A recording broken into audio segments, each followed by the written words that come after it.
Olá, aluno, tudo bem? Eu sou a professora Maria Fernanda e gostaria de saber como que vocês passaram da semana passada para cá.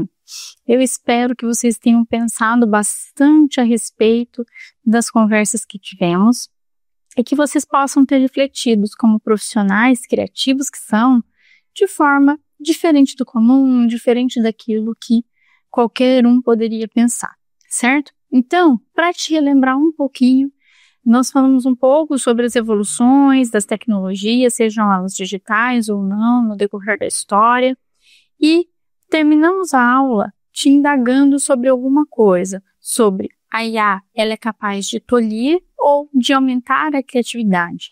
Essa é uma pergunta quase que filosófica e muito importante para os profissionais da área da criatividade, principalmente quando a gente fala de economia criativa. Afinal de contas, nós, enquanto profissionais da área da criatividade, que trabalhamos com inovação e esse tipo de ferramenta da IA, pode interferir bastante. Nós vamos ver isso nas demais aulas, tá joia? Então, para dar início, que já iniciei, mas aqui de forma mais formal, sou a professora Maria Fernanda e estou trabalhando com vocês a disciplina de Tecnologias Disruptivas e Inteligência Artificial. Muito bom estar com vocês mais uma vez. Pois bem, para a gente falar um pouquinho sobre pensamento sobre a inteligência artificial tolir ou aumentar a criatividade, essa é uma resposta que vem àquela grande fala que depende. Depende da forma como nós utilizamos essa ferramenta. Afinal de contas, a gente pode utilizar essa ferramenta tanto para o lado muito bom, quanto para o lado ruim, assim como qualquer outra ferramenta. Aqui eu trouxe a imagem que eu gerei utilizando inteligência artificial dos meus filhos. Então, eu subi uma foto dos meus filhos e pedi para que ele transformasse essa foto numa arte Ghibli. A gente sabe que esta foi uma tendência muito forte quando o ChatGPT, que era a ferramenta artificial que estava fazendo esta arte tão bem feita, assim como a foto desses meus filhos, são tão bem feitas que os meus filhos, eles conseguem se reconhecer na foto, no desenho da foto, digamos assim, né? E na época, muitas pessoas, praticamente todo mundo subiu alguma foto, pelo menos uma foto na inteligência artificial, porque veio uma atualização da ferramenta e ela começou a gerar imagens de forma gratuita e muito rápida, muito bem feitas, com prompts muito simples. Para quem trabalha com inteligência artificial e criatividade, se você já tentou gerar imagens com inteligência artificial, sabe que no começo é muito, muito difícil de gerar imagens. Uma imagem de qualidade, uma imagem que realmente retratasse aquilo que você quer. Eu mesmo tinha muita dificuldade, olha que eu trabalho com inteligência artificial todos os dias para alguma criação minha, tá? Então, gerar uma imagem que ela chegue exatamente aquilo que eu estou pensando, porque é diferente, né? Quando eu vou desenhar, quando eu vou fazer algo, criar algo, eu consigo ali expressar o meu pensamento através da imagem. Na inteligência artificial, eu tenho que fazer com que o prompt descreva esse meu pensamento, a inteligência entenda e faça a imagem chegar naquilo que eu estou imaginando. E é muito difícil. Então, essa atualização, ela trouxe uma facilidade. Prompts fáceis, que dava referência a um estilo de desenho, que é esse Ghibli aí, que é de um autor, né, um artista chinês, e que é famoso no mundo inteiro. Então, só dar a referência, ela já era o suficiente para que ela pudesse transcrever a foto para esta imagem. Então, algo que foi, assim, um divisor de águas na geração de imagens com inteligência artificial, porque realmente foi muito simples trazer uma imagem muito real daquilo que você queria, do que você estava imaginando que seria. Mas isso houve uma discussão muito grande. Por quê? Porque esse artista, ele ficou extremamente ofendido com essa atualização, não com a atualização da inteligência artificial em si, né, mas com o fato de a inteligência artificial conseguir traduzir de uma forma tão simples aquilo que ele demorou por anos aperfeiçoando e criando, um traço único que é dele. E aí ele ficou muito chateado, ele deu declarações falando que ele jamais faria a maioria daquelas imagens que estavam sendo geradas e tudo mais. E aí a gente se debate em relação aos direitos autorais, Qual que é o direito que temos enquanto pessoas comuns de usar um traço, uma identidade de um artista para gerar qualquer coisa sem qualquer preocupação em utilizar aquela imagem, citar e qualquer coisa, pagar direitos autorais e tudo mais, né? Gerou-se essa discussão e também gerou-se uma outra discussão, que eu acho que também é uma discussão importante de ser dita. Gerou-se a discussão do seguinte modo: quando foi na história que, de uma forma tão rápida, em poucos dias, o mundo inteiro consumiu e soube quem é esse artista tão rapidamente, mesmo que por obras falsificadas dele, digamos assim? Porque até então muitas pessoas conheciam, algumas pessoas, alguns entusiastas maiores, né, que gostam desse estilo de desenho de arte, sabiam. Mas quando houve essa atualização, todo mundo conheceu, todo mundo gostou e todo mundo consumiu, todo mundo buscou quem ele era, buscou saber das obras dele. Então, em nenhum momento da história antes foi difundida de forma tão simples, naturalmente, né? Ele não gastou R$1 para ele difundir essa obra dele de maneira tão massiva, rápida, né? Questão de dias e organicamente no mundo inteiro. Então, assim, realmente existem esses dois lados. O que não poderia acontecer aqui quando a gente fala de ética? Eu não poderia estar ganhando dinheiro utilizando, eu não poderia vender esta imagem que eu tenho aqui ao lado como uma obra dele, né? De forma alguma, eu não poderia gerar dinheiro com isso. Mas para entretenimento, sim. Esse autor, ele pode entrar, né? E requerer direitos autorais para todo mundo que fez e compartilhou, e enfim. E pode proibir. E isso é algo que ele pode fazer. Mas fato é, a inteligência artificial, ela fez o quê? Ela reconheceu, ela estudou um estilo artístico e ela conseguiu reproduzir de maneira fidedigna, transportando para outras realidades, né? Que são as pessoas que se transformariam nessa arte. Então, é uma discussão muito, muito importante da gente utilizar. Isso a gente pode trazer para a nossa realidade enquanto artistas, né? Criativos. Será que eu vou utilizar a inteligência artificial? Será que é adequado isso? Não é adequado a forma da qual estou usando? Então, são discussões que são muito, muito limítrofes entre o certo e o errado. Mas, fato é que a inteligência artificial traz escala, traz fidelidade, né? Você pode, por exemplo, comprar uma assinatura de uma inteligência artificial e você, enquanto artista, treinar esta ferramenta com os seus traços, com a sua identidade, e quando você for gerar algo novo, você se utilizar das fontes dessa inteligência artificial já treinada para você. E ela vai trazer ideias para que você possa gerar outras artes, outras oportunidades e outras coisas distintas das quais você não tinha pensado antes e tudo mais. Pode ser um grande quebrar ali daquele momento da síndrome do papel em branco, né? Que nós, enquanto criadores, sabemos que isso faz parte do processo e não precisa você utilizar a imagem que a IA gerou na sua íntegra, mas usar ela como uma inspiração, né? Você ter aí um banco de inspirações, né?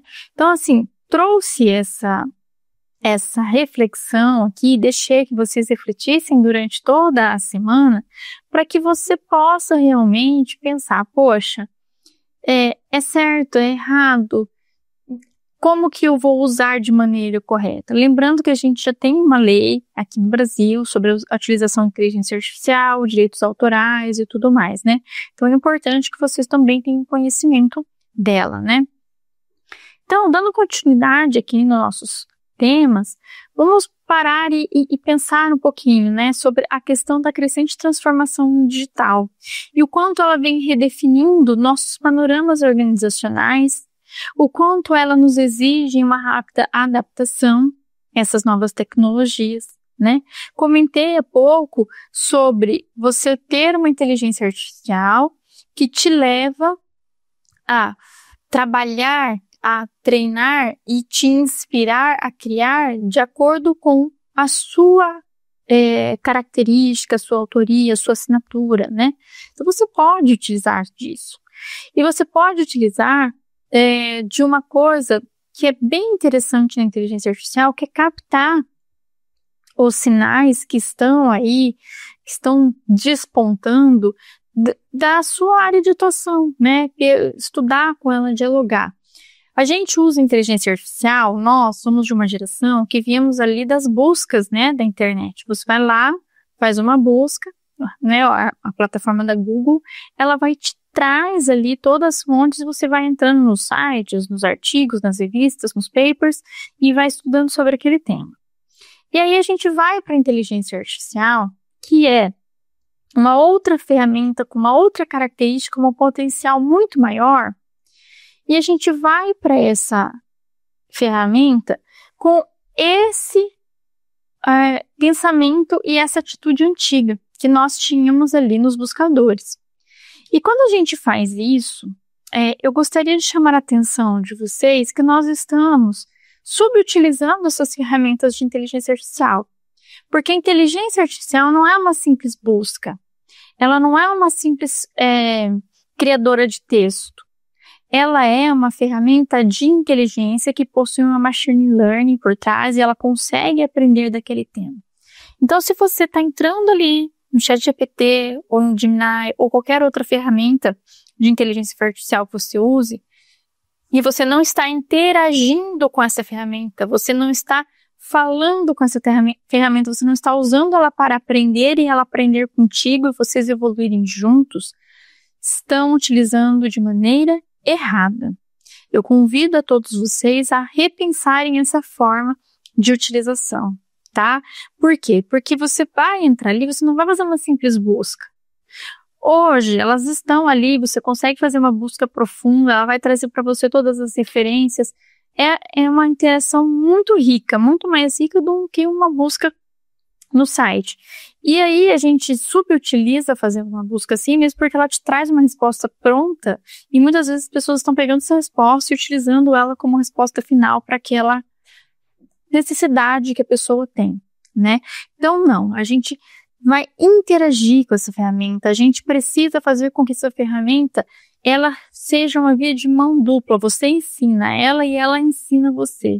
Então, essa adaptação nós temos que fazer, nós temos que ter esse pensamento flexível, essa mentalidade inovadora para pegar essa ferramenta e compreender o que essa ferramenta faz diferente das outras ferramentas que eu tinha até aqui. E isso vale para qualquer uma da inteligência artificial ou ferramentas que vocês têm. Hoje, a gente sabe que a maioria das ferramentas estão embedando inteligências artificiais por trás ali, né? Então, a gente vai acabar se utilizando delas. Então, eu peço para que você olhe para essa ferramenta e se pergunte, espera, como é que eu vou fazer e utilizar da melhor forma? Como que ela funciona? O que eu tenho que fazer?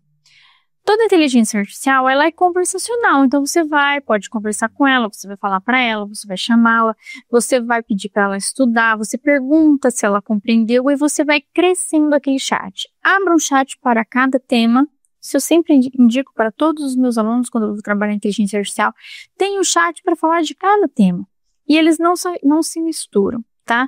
Eu sei que hoje as inteligências elas conseguem armazenar essas informações e interagir entre os chats entre si, mas busquem fazer sempre essa interação entre os chats, deixar os chats únicos e exclusivos para cada interação. Sendo assim, você vai começar a interagir.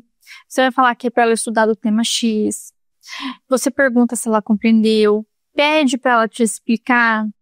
e vai aprofundando. De acordo com as respostas que virem ali, você vai interagindo e vai aprofundando, e vai aprofundando. Daí você pede referências, você pede para ela buscar mais sobre tal ponto que ela trouxe ali, para te explicar mais profundamente sobre o que ela trouxe ali. E ela mesma vai te ensinar. Por exemplo, se você quiser aprender a fazer imagens utilizando inteligência artificial, você vai lá e pede para ela, olha, eu quero aprender a fazer imagens usando a inteligência artificial, me ensine a melhor forma. Ela vai te dar um passo a passo, ela vai te dar um modelo de prompt que você usar, ela vai te conduzir a usá-la. Faça isso, experimente, você vai ver o quanto isso é importante.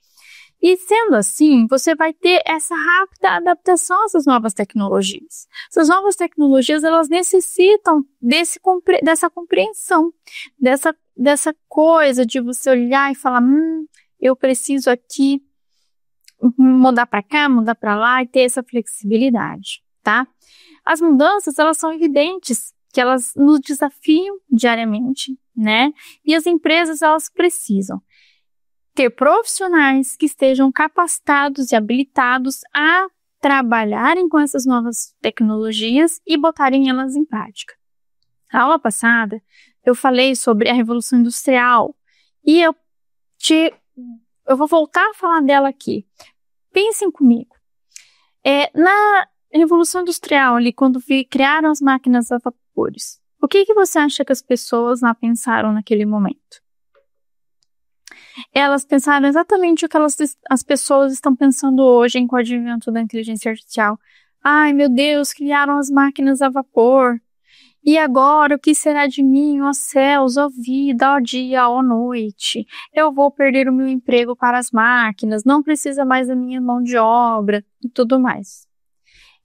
São as mesmas frases, os mesmos pensamentos que foram ditos e são ditos toda vez que alguma tecnologia, que alguma coisa rompe a bolha do comum até vivido ali.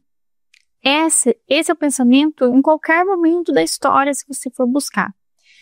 Esse é um pensamento natural do ser humano, que ele tem medo, ele se preocupa, ele busca, ele tem medo de perder. Mas o mesmo vou dizer que aconteceu lá, vai acontecer aqui e acontece sempre. Nós precisamos nos adaptar. Por quê? Porque a máquina sozinha não faz nada. A máquina sozinha não se auto-opera.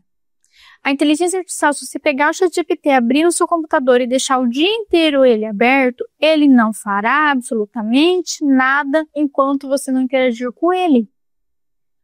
Ele não fará nada. Ai, mas a inteligência artificial já está moldando as novas o meu mercado, está acontecendo isso, aquilo que outro. São as pessoas que estão utilizando a inteligência artificial, que estão moldando os novos comportamentos do seu mercado, não a inteligência artificial em si. As máquinas a vapores precisaram de pessoas que as operassem.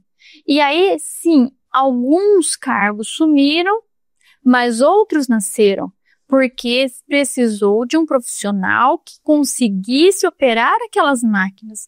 E hoje precisam de profissionais que consigam operar a inteligência artificial. Então, para cada revolução que nós temos no decorrer dos anos, com as tecnologias e as modificações que aparecem, nós precisamos e novos postos são criados para que essas pessoas possam operar essas novas tecnologias. Se você acha que a inteligência artificial que está moldando o seu mercado, não é só ela. São as pessoas que têm a capacidade de utilizá-las de forma correta e conseguem tirar o melhor dela para ganhar celeridade nos seus processos e estar à frente no mercado de trabalho. É isso que está acontecendo. Então, você, enquanto profissional, precisa redesenhar essas novas necessidades, esses novos processos. Esses novos processos precisam de uma pessoa que tenha o conhecimento do antes e o conhecimento do depois. Essa é a única pessoa que vai conseguir juntar esses dois mundos e fazer algo que seja sustentável para as empresas. Então, é isso que nós temos que ter em mente. Os profissionais atualizados e flexíveis são imprescindíveis. Esta é a frase que eu gostaria que nós terminássemos a nossa aula, até o final da nossa aula, se lembrando disso. Profissionais atualizados e flexíveis são imprescindíveis. Nós não podemos nos dobrar diante da tecnologia e falar assim, eu não vou usar, eu não quero. Não. As tecnologias, elas são essenciais e é um caminho sem volta. Não adianta você teimar e dizer que você não vai usar, que você não quer saber e tudo mais. É um caminho sem volta. Você precisa se adequar, senão você vai acabar acontecendo como a Blockbuster, como a Kodak, que são grandes cases antigos, dos quais a gente sabe muito bem, que sempre fizeram a mesma coisa e não se dobraram à nova tecnologia. A Blockbuster achou que as pessoas iam querer assistir filmes por fitas e DVDs para o resto da vida, não se adequou à vinda dos streams, como a Netflix, e ela quebrou. A Kodak achava que as pessoas iam querer álbuns de fotos e tirar fotos na máquina fotográfica com filme por uma vida, por causa da memória efetiva e tudo mais. Aí vieram as câmeras digitais, vieram os celulares com câmeras e a Kodak, que poderia estar à frente, que poderia se adequar, já que ela era uma referência da área. Eu tenho certeza que quem é da minha geração, que conhece a Kodak, sabe o quanto era referência, né, no mercado de fotografias. Se tivesse a Kodak lançado uma máquina fotográfica ou um celular, de repente, com uma máquina fotográfica, ou feito uma parceria com uma empresa de celulares que as câmeras seriam Kodak, ou sei lá, sabe, alguma coisa assim, depois pelo site você imprimisse as suas fotos, ela fizesse um álbum digital, tô dando exemplos. Tenho certeza que as pessoas iriam usar isso como referência para escolher um produto. Por quê? Porque você conhecia a qualidade. Mas não, ela achou que as pessoas iam continuar comprando máquinas fotográficas da Kodak e imprimindo as fotos. Isso não aconteceu. E ela, infelizmente, quebrou. Então, esse é um pensamento importante que nós temos que ter sobre a flexibilidade. E as empresas precisam também estar ligadas a isso, tá? A evolução e as tendências tecnológicas na economia criativa, elas são capazes de antever essas necessidades, né? A gente tem que olhar para essas tendências tecnológicas e estar adequado, a economia criativa principalmente. Quando a gente viu a aula passada que a economia criativa trabalha muito a tecnologia, o mundo das artes, do cinema e tudo mais. Então a gente precisa estar à frente de uma forma que a gente consiga adequar esses dois mundos, para que todas essas inovações, elas estejam ali presentes. Porque se a gente está falando de criatividade, a gente está falando de inovação. E as pessoas, elas vão buscar isso. Elas têm hoje o mundo na palma das mãos. Elas têm hoje as redes sociais e elas se comunicam pelas redes sociais. A gente olha para os nossos jovens e eles buscam informações de uma forma totalmente diferente da nossa, né? Os jovens pesquisam coisas, a gente pesquisa no Google, os jovens pesquisam no TikTok. E isso faz muita diferença como que a minha empresa se comporta e se posiciona no mercado.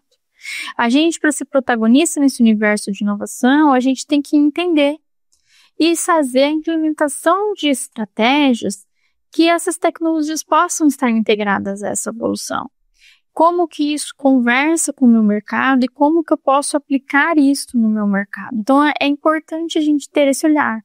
A gente tem que ter ali a reflexão sobre o desenvolvimento tecnológico de forma que se entrelaça com a busca por abordagens inovadoras, estimulando as competências digitais, além do convencional. Então, as competências digitais, elas são de extrema importância. E a gente precisa compreender quem é o nosso público-alvo e como ele se comporta com essas competências digitais. Nós temos quantas gerações convivendo entre si hoje? Na época dos nossos avós, né, eles se juntavam ali, né, E aí tinha os nossos avós, nossos pais, nossa geração, todos na mesma casa, mas a informação era basicamente quem tinha eram os nossos avós, nossos pais, que ouviam no rádio e tudo mais. Era uma convivência de geração era muito, assim, todos estavam muito na mesma página, né? E aí a expectativa de vida também era menor, né? Conforme o tempo foi passando, essa expectativa se ampliou e hoje a gente tem várias gerações convivendo no mesmo espaço. O mercado de trabalho hoje convive com várias gerações trabalhando em conjunto. Um produto ele é ofertado para várias gerações que estão consumindo no mercado. Então a gente precisa compreender qual que é a nossa faixa, qual que a gente precisa aprender. Então, qual tecnologia a gente consegue atingir o nosso público? Qual tecnologia a gente consegue falar melhor com o nosso público? E estas competências digitais, elas estão muito correlacionadas entre si. A gente conhecer a competência digital de um jovem é diferente da competência digital da nossa geração e da geração mais antiga, é diferente. Totalmente diferente. A minha geração, a gente consegue conviver com os dois mundos, o analógico e o digital, mas a gente ainda carrega muito do analógico, né? A gente ainda carrega muito. Os jovens já carregam menos e assim vai. Então, essas evoluções, elas estão aí e a gente precisa se adequar. Para a gente prever inovações tecnológicas, eu trouxe aqui um conceito de foresighting, que é de planejamento de futuros. Eu trouxe um cone que representa o futuro, né? Representa um foresight estratégico. Para quem não sabe do que eu estou falando de design de futuros. O que é design de futuros? Design de futuros pode parecer algo que eu estou dizendo que é novo, trouxe aqui como algo extra para vocês, mas não é algo novo. É algo comum e já veio há muito tempo, tá? É um conceito bem antigo até.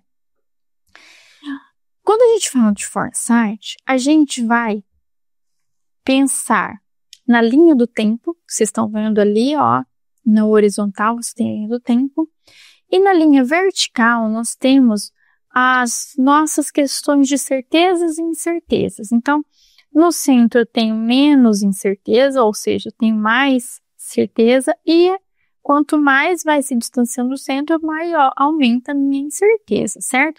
Então, no hoje, que eu estou aqui, meu marco zero, que é ali a pontinha do meu cone, eu tenho muita certeza do que eu estou vivendo, de como que é a minha realidade de hoje, do agora. Eu sei exatamente como estou no meu agora, certo? Mas se eu for pensar no meu futuro, a minha incerteza ela aumenta. Por quê? Porque o futuro é incerto. E aí eu vou fazer uma pergunta para vocês. O futuro, ele é uma consequência, ele vai acontecer de qualquer forma? Ou o futuro, ele é moldado de acordo com as nossas necessidades? Essa é uma pergunta que talvez para vocês vai depender das minhas ações, né? Então, meu futuro é incerto, pode acontecer de tudo e tudo mais, né? E quando a gente fala de foresight estratégico, eu não vou jogar um tarô aqui para saber das energias que estão regendo aqui e me colocando no futuro. Não, não é isso. É a gente olhar para o futuro e pensar o que a gente quer chegar. Então, aqui, se você olhar, eu tenho as minhas linhas ali de ações táticas, que são de 12 a 24 meses, um planejamento estratégico, que são de 2 a 5 anos, meu planejamento de visão, que é de 5 a 10 anos, e 10 anos para frente é a disrupção do futuro. E se eu olhar o meu cone, a gente pode ver que ele vai abrindo, e ele vai abrindo de acordo com o tempo, de acordo com as incertezas, correto? E aí, lá no futuro, depois de mais de 10 anos, eu vou ter lá um futuro acontecendo, que eu vou ter a minha faixa vermelha como um absurdo, a minha faixa de cone amarelo ali é um futuro que seria possível, o verde, um futuro plausível, o meu azul claro, um provável, o azulzinho escuro ali é o projetável e o roxinho é o preferível, tá? E o que isso quer dizer? Isso quer dizer que quando a gente vai pensar em foresight, a gente vai olhar lá no futuro, daqui 10 anos, daqui 12 anos e pensar onde eu quero estar, onde a minha marca vai estar, como eu vou me posicionar no mercado, qual vai ser o meu projetado ou o meu preferível daqui lá, né? Como eu quero estar perante o mercado, como eu quero estar frente a essas possibilidades tão grandes e infinitas aqui, certo? Então, eu vou olhar e aí eu vou me posicionar e eu vou começar a voltar no tempo até eu chegar à linha de hoje. Então, quando eu faço essa volta no tempo, eu começo a moldar a minha atitude de hoje para lá e eu consigo atingir o meu futuro projetado, o meu futuro plausível, por exemplo.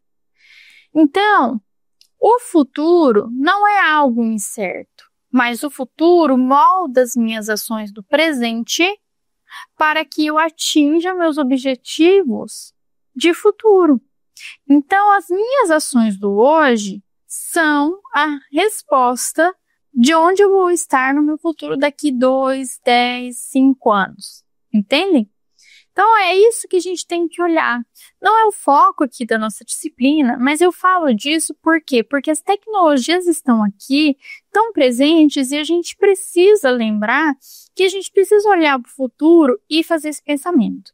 Nesse sentido, também eu gostaria que vocês pensassem o seguinte: quando a gente fala de tudo isso, a gente precisa também olhar os sinais que estão se demonstrando daqui para o futuro.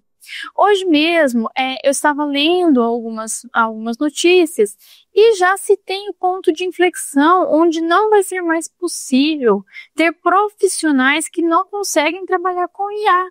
Vai ter uma crise. Por quê? Porque as empresas vão estar num ponto onde precisa que as pessoas tenham domínio de IA.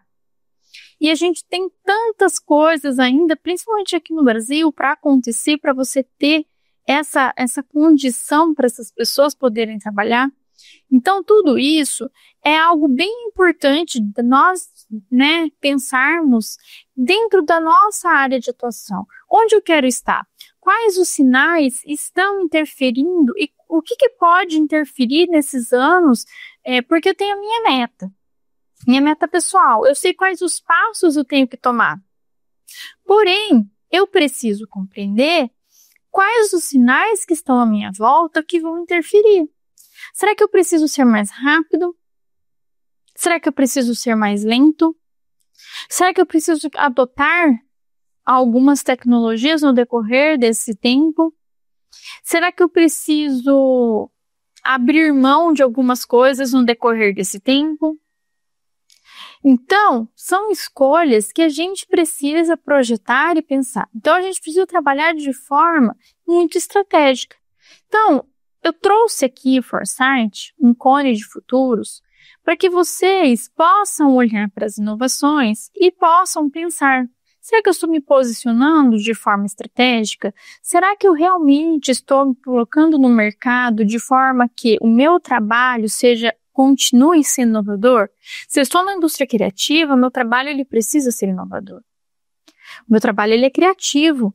Ele precisa dar conta de ser inovador e de entregar inovação. E ele precisa atender a demanda de mercado. Porque o que é inovação? É o que você acha que é inovador? Ou é o que o mercado fala que é inovador? Esse é um ponto a se pensar.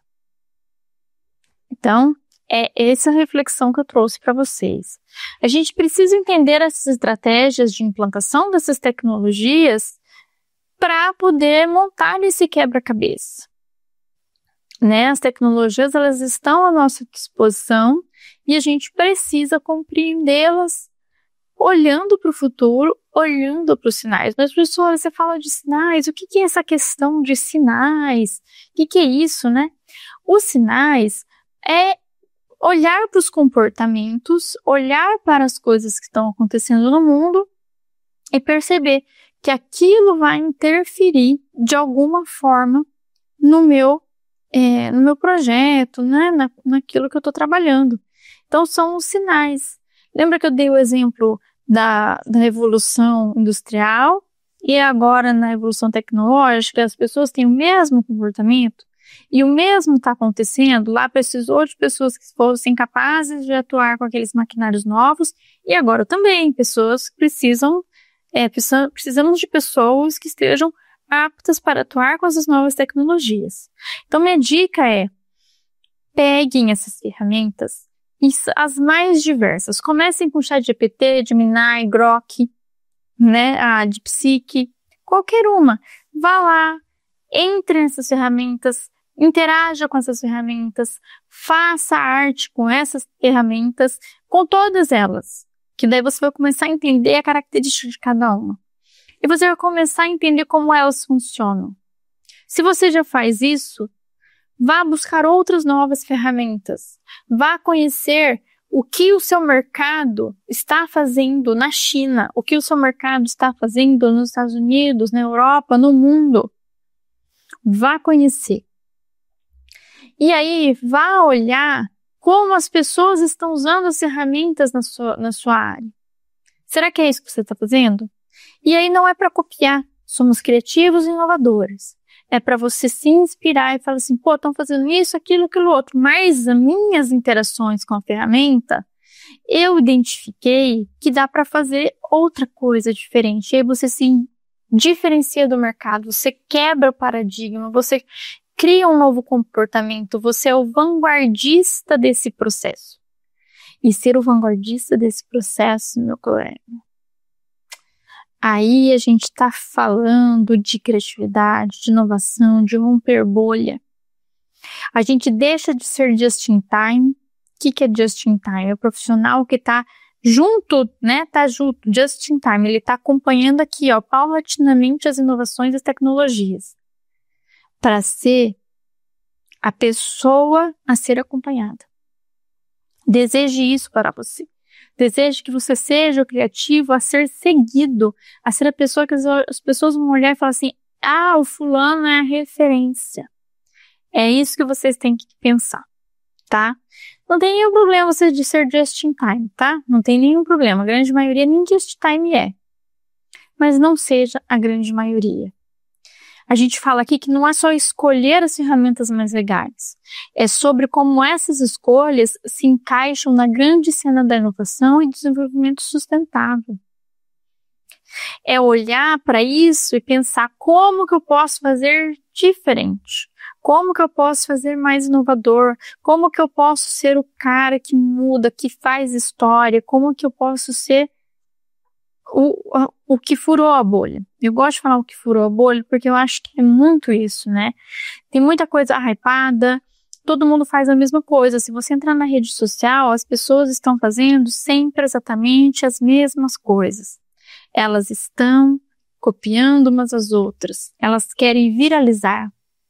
E elas estão fazendo exatamente a mesma coisa. Elas estão ouvindo as mesmas músicas, estão usando as mesmas roupas, estão usando os mesmos produtos, fazendo as mesmas maquiagens, fazendo as mesmas piadas, usando os mesmos áudios. Mas quem é a pessoa que fez o primeiro para a boiada seguir? Isso não é criativo, o seguir, tá? É só sensação de pertencimento. E aí a gente rompe isso também, esse padrão. Eu não estou seguindo, eu estou criando algo novo. E criar algo novo é extremamente difícil. A gente sabe disso. Então, na hora da gente escolher a tecnologia certa, é muito importante a gente considerar o setor da economia que a gente está. E quando eu falo da ferramenta certa, é tanto a ferramenta para gestão, é ferramenta para criação, é ferramenta para comunicação, é ferramenta para levar a experiência ideal para o seu cliente. A experiência do consumidor é de suma importância. Eu falei isso na aula passada. E nessa aula eu volto a falar. O seu consumidor, a gente sempre vende algo. Eu, por exemplo, vendo as minhas aulas. Meu produto é vender aula, vender livro, vender meu conhecimento. Você vai saber qual que é o seu produto, qual a melhor experiência da qual eu tenho que dar para o meu aluno, que eu tenho que levar ao meu estudante. Você vai pensar qual é a experiência que eu tenho que levar ao meu consumidor. É uma durante uma pós-experiência? É só durante? É a sensação do desejo? Então, a gente precisa entender qual tecnologia se encaixa melhor em cada etapa do nosso processo, tá? A inovação no trabalho criativo, ela não é sobre criar algo novo só. A gente pode ter inovações incrementais. É sobre iniciar conversas, provocar pensamentos e inspirar mudanças. Quando a gente fala de economia criativa, tem muito disso, né? Quando a gente cria uma peça, cria um microvídeo, quando a gente se expõe na rede social para criar pensamentos, para criar debates, é muito disso. É fazer as pessoas compreenderem os seus papéis, é fazerem as pessoas entenderem por que elas estão usando alguma coisa. A gente tem que se imaginar com um telescópio nas mãos, não só observando o que está ao nosso alcance de vista, mas também olhando para essas infinitas possibilidades do amanhã. Lembra do nosso cone de futuros, a gente vai olhar para 10, 15, 20 anos. A gente tem que pensar longe, a gente tem que olhar para longe e pensar como a minha ação de hoje vai impactar e vai me levar para aquele longe que eu quero levar. Né? Então, construir uma visão prospectiva, sonhar com esse futuro. Então, capturar as ondas, né, dos comportamentos, dos momentos e surfar nessas tendências. Criar tendências a serem surfadas. Fiz até aqui umas ondas que eu fiz pela inteligência artificial. Eu peguei uma foto de uma onda, coloquei lá e pedi para que ela fosse de desenho animado. Ele fez isso. Foi simples assim. Transforme essa foto em desenho animado. Ele fez isso. Se eu coloco ela no Dale, que é dentro do ChatGPT também, ele dá vida, movimento para ela. Provavelmente ele ia colocar, se eu pedisse para colocar alguém surfando na onda, ele ia colocar uma pessoa surfando na onda. Se eu pedisse para colocar um porco surfando na onda, eu ia pôr um porco surfando na onda. Se eu pedisse para pôr uma capivara surfando na onda, ele ia colocar uma capivara surfando na onda. Então, é usar. Eu sei que aqui a utilização foi simples. Foi muito simples. Mas eu quero dizer sobre a simplicidade também. Não é só a complexidade que faz diferença. A simplicidade também faz diferença. Segundo o MacDax e Wellwright, eventos repetitivos podem determinar padrões como sazonalidades, ciclos e tendências e elementos aleatórios que impactam as nossas análises.